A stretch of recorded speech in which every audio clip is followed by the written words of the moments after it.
Yeah, that was the best I can do for an intro. Let's talk about Spooky Bear. Five Nights at Freddy's, a game that originally released in 2014. It got YouTubers hooked on playing it, such as Markiplier, Jacksepticeye, Corey Kinchin, Dan TDM.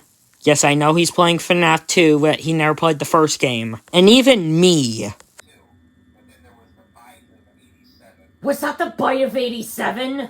But we're not here to talk about how this game got so popular that, like, a whole line of series of this game came out. No. We're talking about every single one of these games. From the mainline official games to even the official spin-off games. We're gonna talk about every single one of them. Starting off with Five Nights at Freddy's 1.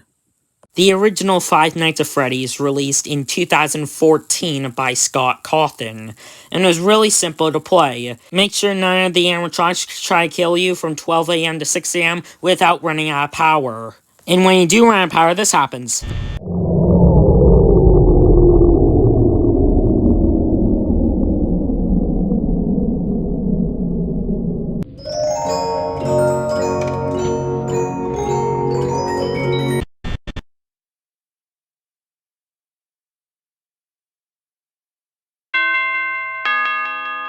You got lucky. And of course, when you do reach 6 AM, you go immediately into the next night. And going through 5 nights of this, you get $120, which is so not worth it. After that, you unlock the 6th night. And completing the 6th night gets you 50 cents of overtime, seriously? And after being 6th night, you unlock Custom Night, which you can arrange the AI difficulty of every animatronic. And of course, the first thing you do is crank it up all the way to the max level. But 420 mode is so hard. This is a single successful attempt to speed it up just to show you how hard it is. But yeah, that was basically FNAF 1. So, let's move on to Five Nights at Freddy's 2. Five Nights at Freddy's 2 would release in 2014. Yes, the same year as FNAF 1. But this game is a lot harder than the first game. First off, there are the new toy animatronics and the Wither animatronics. Luckily, you have an empty Freddy Fazbear head to fool them. Kinda wish we had that in the first game.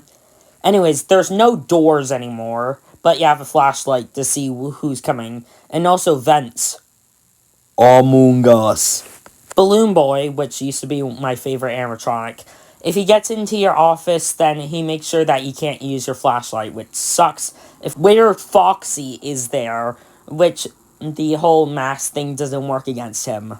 There's also the puppet / marionette, which is in the music box with if you don't constantly whine, it'll come out if its box and kill you. Anyways, after being all 5 nights, you get $100.50. That's even less than the first game. Yes, this game is a prequel, and yeah, this game is a prequel, but that's still not enough money. And of course, after being all 5 nights, you unlock 6th night, which of course is harder. But the reward for that is $20.10, which is still more than the original game Night 6, but still. And of course, there's the Custom Night, which actually has its own set of challenges this time. But of course, I will just crank everyone up to the max possible difficulty. That being 1020 mode, aka Golden Freddy mode.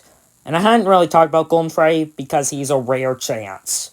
And there's not really much to talk about FNAF 2 1020 mode, since it's basically just 420 mode in FNAF 1, but with all the mechanics in FNAF 2. So, let's talk about Five Nights at Freddy's 3. Five Nights at Freddy's 3 would release in 2015. Yeah, 1 year after the first 2 games. But this game is special since nothing happens in the first night, but then everything happens in the second night. And in between nights, you play mini-games where you play as the animatronics. And if you didn't play any of the death mini-games in FNAF 2, then you're introduced to this guy. Purple Guy. Yes, that's his name. The new animatronics in this game are the Phantom animatronics, which don't kill you, but only give you ventilation errors. Oh yeah, you have to deal with errors in this game. But there's only one animatronic that can actually kill you. Springtrap. That being the main antagonist of this game. Then in the Night 5 minigame, you confront Purple Guy with all the ghosts of the dead children. Purple Guy then tries to go inside a Springtrap. This, of course, fails, and then you get the bad ending. Oh yeah, there are multiple endings in this game. In order to get the good ending, you have to play a bunch of secret minigames throughout nights 1 through 5, and then beat nights 1 through 5 normally. And then you play the exact same minigame as last time, and then you get the good ending, which changes completely nothing. There's also the Nightmare mode, which is basically Night 6, but it's not really that hard. And even the aggressive modes that you can turn on for all the nights isn't even that hard. Which, this game is actually the first game to receive a post-game launch update, with Scott adding a 4th star to the game for beating aggressive Nightmare mode. But yeah, FNAF 3 is said to be one of the easiest FNAF games, and I don't really know. I still haven't finished it yet on the channel. But let's move on to the scariest FNAF game, Five Nights at Freddy's 4.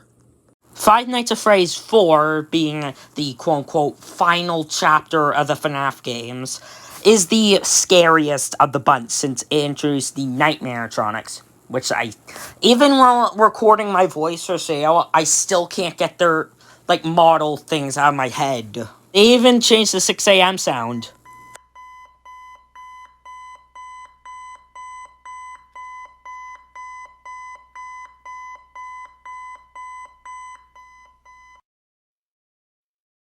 In between nights, we get a little backstory. Your older brother is bullying you.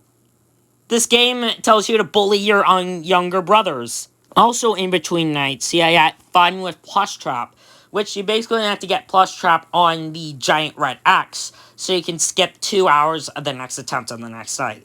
And when I say next attempt, I mean only the next attempt. If you die, you lose those 2 hours. I mean, this Jumpscare still gets me.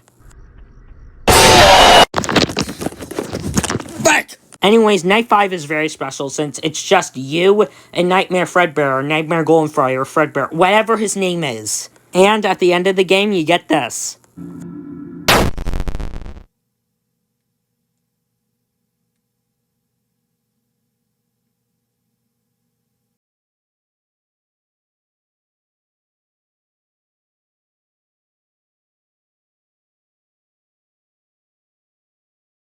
Was that the bite of 87? He said it! He said it!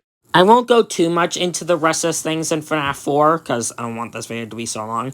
But they also did a Halloween update for FNAF 4, which basically changes little things with the new Fun with Balloon Boy, which include Nightmare Balloon Boy, and a bunch of other things, including Nightmare Mangle, Nightmare Puppet, and... no, wait, it's called Nightmare On. And other stuff like that, like a blind mode, Insta-Foxy, or all that stuff. So let's just move on to Sister Location. Wait! We have to do FNAF World. FNAF World is our first FNAF spin-off game, being basically an RPG. Five Nights at Freddy's an RPG, the best crossover ever. This one is a little underrated FNAF game, with there being multiple endings deciding on what you do, a second update to the game with a new area, a new row of characters, and mini-games to play. The freaking Rainbow who wants to try and kill you. And guess what? She's the final boss of Update 2. And it also teases the next big character from the next FNAF game. The show will begin momentarily. Everyone, please stay in your seats.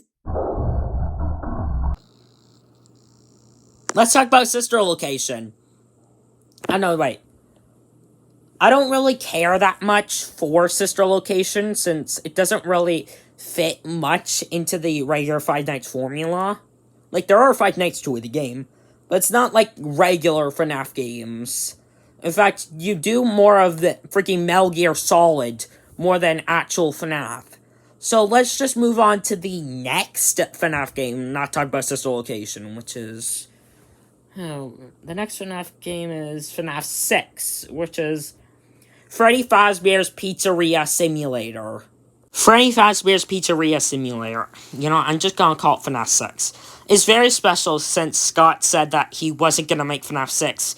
And then just released this out of nowhere, which everyone thought was just gonna be a little spin-off game like FNAF World. But then this happens.